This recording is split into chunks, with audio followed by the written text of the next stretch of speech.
काश मैं कभी यहाँ आई ही ना होती। कहाँ खड़ी हूँ मैं इस शख्स की ज़िंदगी में। कभी उसकी पुरानी को मुझ पे अपनी शिकस्त नज़र आती। इसकी पुरानी महबूबा को जलाने का एक टूल हूँ मैं। वाह, तुमने तो बहुत जल्दी अपने पैर जमा लिए। मोहब्बत हासिल करने की खातिर न जाने कितने लोग वज़ीयतें दिए। मैं किससे फरियाद करूँ?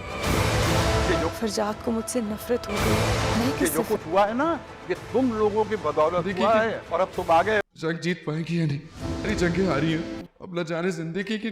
वफा को अब सबकी बेरुखी देखकर ये एहसास हो रहा है कि शायद उसे यहाँ पर आना ही नहीं चाहिए था, क्योंकि उसकी ज़िंदगी तो बिल्कुल ही बेमोल हो गई है।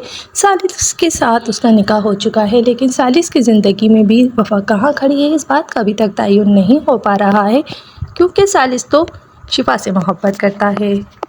सालिस के दिल में वफा नहीं बल्कि शिफा है, इस बात का अभी तक तहज़ीब पापा को पता नहीं है, और वो सबको सालिस वफा से नहीं बल्कि शिफा से मोहब्बत करता था इस बात का अभी तक नहीं पता है तहज़ीब पापा को, और वो वफा को उसका मकाम दिलाने के लिए अपनी जान की बाजी भी खेल गई हैं। जब उनके शौहर कहते हैं कि वो वफा को नहीं रखना चाहते हैं, तब उनको बहुत बड़ा झटका लगता है, क्योंकि वो अपने भाई की बेटी को बहुत मान से लेकर आई हैं, और वो नहीं चाहती हैं कि उनकी भाभी ने पास्ट में जो भी किया है उसका वफा खमियाजा भुगते। इसके लिए वो सबके सामने खड़ी हो गई हैं, लेकिन अब वो ज़िंदगी और मौत की बाजी लड़ रही हैं। ऐसे में एहसान इलाही अपने बेटों को बातें सुनाते हैं कि उन्हीं की वजह से आज उनकी बेटी इस मकाम तक पहुंच चुकी हैं।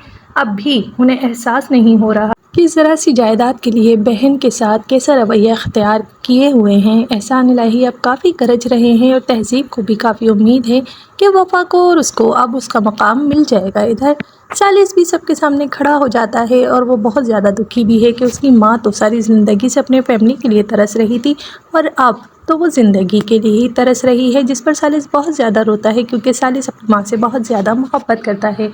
वफा भी ये सब कुछ देख रही है, क्योंकि वफा जानती है कि उसकी फुप्पो तहज़ीब फुप्पो से बहुत मोहब्बत करती है, और उसे उसका मकाम दिलाने के लिए काफ़ी जद्दोजहद कर रही हैं।